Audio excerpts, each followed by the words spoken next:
የዘንድሮ 12ኛ ክፍሎች 2019 ኢኮኖሚክስ ምን አለ በሉ።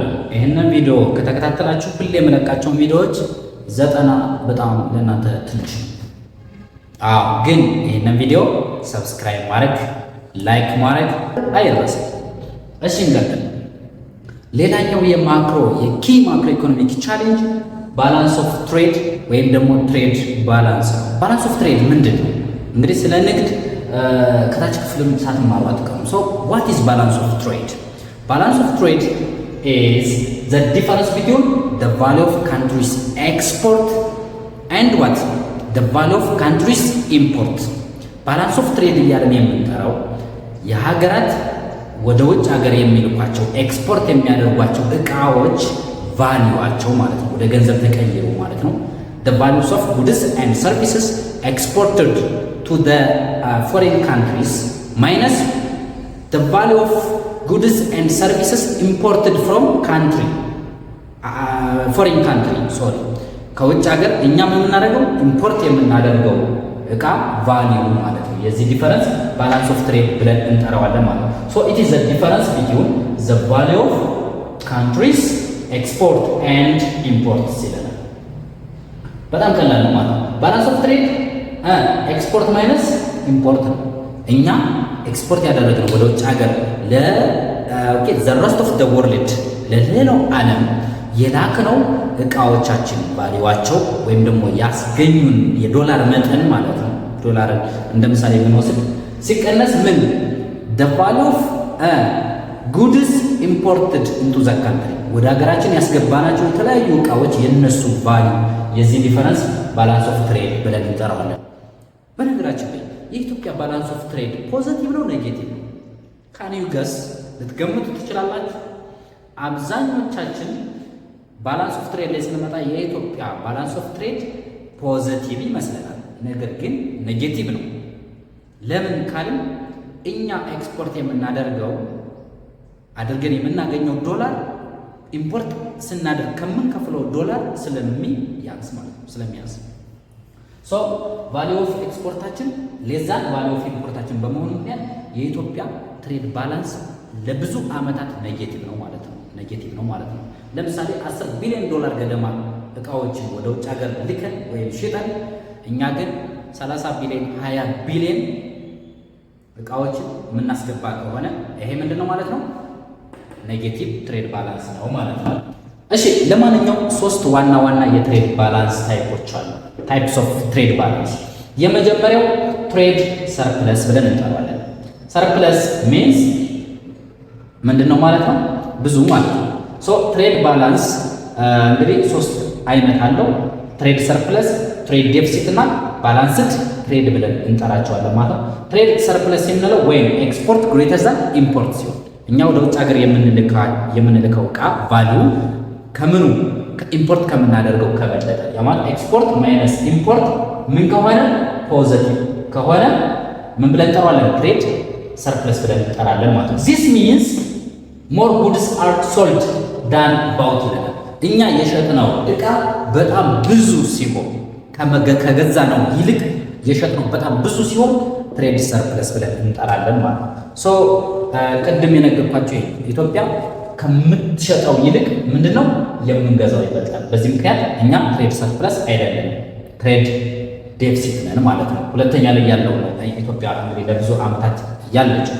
ትሬድ ዴፊሲት ጋር ስንመጣ when import is greater than ኤክስፖርት እኛ ከውጭ ሀገር የምናስገባው ከምኑ ከምንልከው ሲበልጥ ምን ብለን እንጠራዋለን? ትሬድ ዴፊሲት።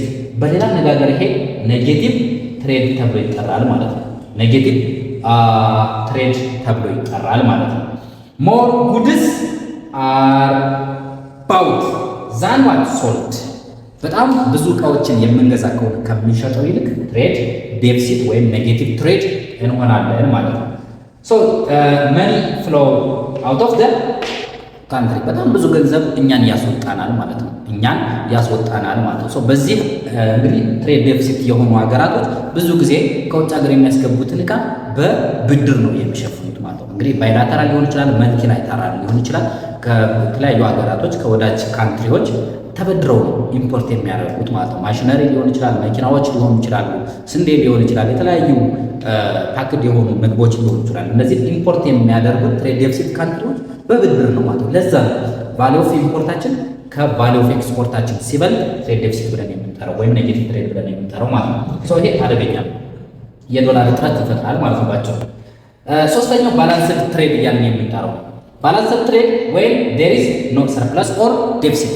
ይሄ ጤናማ የሆነ ነው። ይሄኛው የንግድ አይነት የልውውጥ አይነት እኛ ወደ ውጭ ሀገር የምንልከውና ከውጭ ሀገር የምናስገባው ሁለቱ ባላንስድ ሲሆን ትሬድ ባላንስድ ትሬድ እያልን እንጠራዋለን ማለት ነው። ለምሳሌ ኢትዮጵያ 10 ቢሊዮን ዶላር ወደ ውጭ ሀገር እቃዎችን የ10 ቢሊዮን ዶላር እቃዎችን ወደ ውጭ ሀገር ብትልክና 10 ቢሊዮን ዶላር የሚያወጣ እቃዎችን ደግሞ ወደ ሀገር ውስጥ ብታስገባ ይሄ ባላንስድ ትሬድ ብለን እንጠራዋለን ማለት ነው። ባላንስድ ትሬድ ብለን እንጠራዋለን ማለት ነው።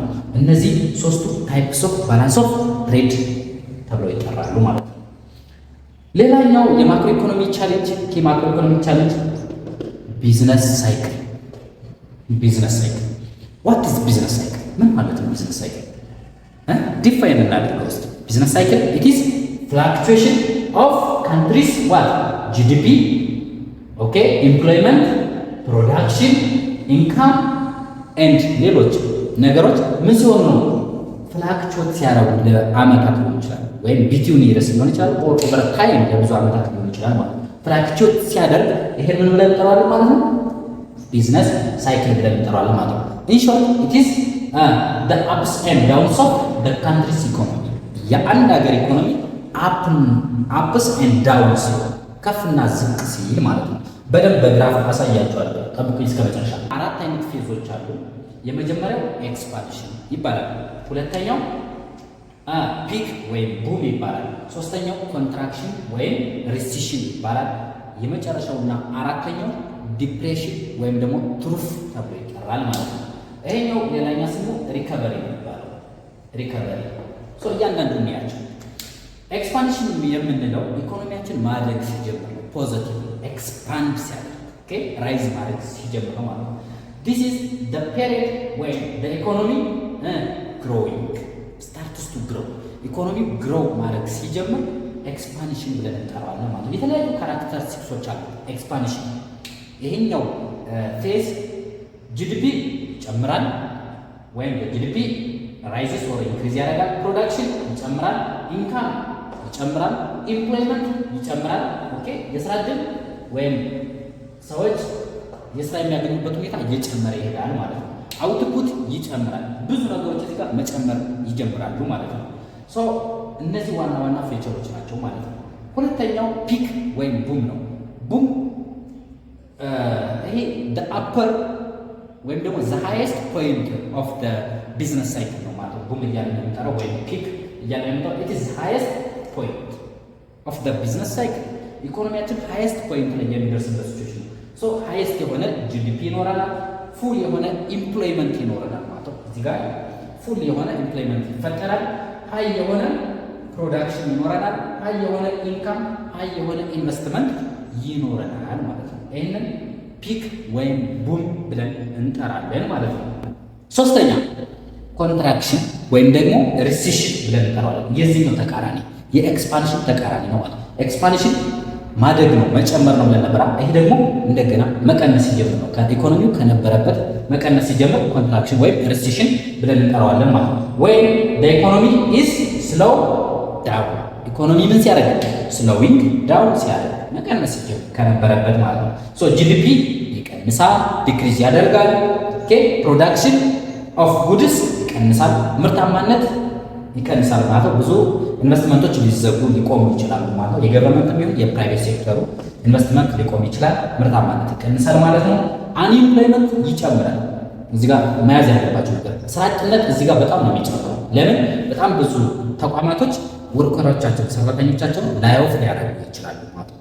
የቅጥር ውላቸውን ሊሰርዙ ይችላሉ ማለት ነው። እዚህ ጋር ሪሲሽን ወይም ኮንትራክሽን ላይ ማለት ነው። አራተኛው ትሩፍ ወይም ዲፕሬሽን ነው። ይሄ የመጨረሻው ደረጃ ነው። ኢኮኖሚው መጨረሻ ደረጃ የሚደርስበት ነው ማለት ነው። ወይም ኢኮኖሚ ሪችስ ላስት ፖይንት በጣም ዝቅተኛ የሚባል ፖይንት ላይ የሚደርስበት ነው ማለት ነው። አንኤምፕሎይመንት ሃይስት ሆነ ስራ አጥነት እዚህ ጋር ወርስት የሚባለው ነው ማለት ነው። ከፍተኛ የሆነ ስራ አጥነት የሚፈጠርበት ነው። ጂዲፒው ላውስት ፖይንት ላይ የሚደርስበት የሀገሪቱ ኢኮኖሚ በጣም ዝቅ የሚልበት ነው። ፕሮዳክሽን ቦተም ቦታ የሚደርስበት በጣም ዝቅተኛ ምርታማነት ዝቅተኛ ደረጃ ላይ የሚደርስበት ነው ማለት ነው። ኢንካም ይቀንሳል። ሰዎች ገቢያቸው ስለቀነሰ ፍጆታቸው ይቀንሳል። ዲማንዳቸው በጣም እያሽቆለቆለ ይሄዳል። ይሄ ዲፕሬሽን ወይም ደግሞ ትሩፍ ብለን እንጠራዋለን ማለት ነው። ሶ ባጭሩ በግራፍ ለማየት አራቱም እንትኖቹ ይሄን ነው የሚመስሉት። ይሄ ዝግዛግ የሆነው ቢዝነስ ሳይክል ብለን የምንጠራው እሱ ነው ማለት ነው። ይሄኛው ደግሞ የሀገሪቱ ኢኮኖሚን የሚያሳየን ኢኮኖሚ ግሮዝን የሚያሳየን ነው ማለት ነው። ለምሳሌ እዚህ ጋር ስንመጣ ፒክ ነው ማክሲመም ፖይንት ነች ፒክ ወይም ደግሞ ምንድነው ያልኳችሁ እዚህ ጋር ፒክ ኦር ቡም ብለን እንጠራዋለን ማለት እዚህ ጋር ኢኮኖሚያችን በጣም ከፍተኛ ደረጃ ላይ የሚደርስበት ነው ማለት ነው። ሃይስት ፖይንት ላይ ፉል ኢምፕሎይመንት የሚፈጠርበት ነው። ፕሮዳክሽን በጣም ከፍተኛ ነው። ጂዲፒ ከፍተኛ ነው። ከዚህ እንደገና ወደ ሲመጣ ደግሞ ሪሴሽን ወይም ደግሞ ኮንትራክሽን ብለን የምንጠራው ነው ማለት ነው። ኢኮኖሚው እንደገና የሚያሽቆለቁልበት ስለው ዳውን የሚያደርግበት ፖይንት ነው። እቺ የመጨረሻዋ ቦተም ወይም ደግሞ ትሩፍ ዲፕሬሽን ብለን እንጠራታለን ማለት ነው። አንኢምፕሎይመንት በጣም ከፍተኛ የሚሆንበት ጂዲፒ የሚቀንስበትና ሎስት ፖይንት ላይ የሚደርስበት ነው ማለት ነው። ከዚህ እንደገና ወደዚህ የሚጨምርበት ሂደት ደግሞ ሪከቨሪ ወይም ደግሞ ምን ብለን እንጠራዋለን? ኤክስፓንሽን ብለን እንጠራዋለን ማለት ነው። ኤክስፓንሽን እዚህ ጋር ኢኮኖሚው ከነበረበት ዝቅተኛ ደረጃ እንደገና ማገገም የሚጀምርበት ነው ማለት ነው። ሶ ከዚህ ወደዚህ ሲሄድ ምን ይፈጠራል ተብላችሁ ብትጠየቁ ጂዲፒ ይጨምራል፣ አንኢምፕሎይመንት ይቀንሳል። ኦኬ የስራ ዕድል ስለሚፈጠር ማለት ነው። ፕሮዳክሽን መጨመር ይጀምራል። ስታርትስ ቱ ኢንክሪዝ ኢንካም መጨመር ይጀምራል። ዲማንድ መጨመር ይጀምራል። ኢንፍሌሽን አብሮ መጨመር ይጀምራል ማለት ነው። ሶ ባጭሩ ቢዝነስ ሳይክል ይሄን ነው የሚመስለው ማለት ነው። አራቱም ፌዞች ላስታውሳችሁ። የመጀመሪያው ሪከቨሪ ነው። ኦኬ ወይም ደግሞ ምን ብለን እንጠራዋለን? ኤክስፓንሽን ብለን እንጠራዋለን። ሁለተኛው ምንድነው? ፒክ ወይም ቡም ነው። ሶስተኛው ኮንትራክሽን ወይም ሪሴሽን ብለን እንጠራዋለን። የመጨረሻው ትሩፍ ወይም ዲፕሬሽን ብለን እንጠራለን ማለት ነው። ለዛሬ የነበረን ቪዲዮ ይሄን ነው የሚመስለው። ቪዲዮ እስከ መጨረሻ ማየታችሁን እንዳትዘነጉ። ሰብስክራይብ፣ ላይክ ሳታደርጉ እንዳትወጡ።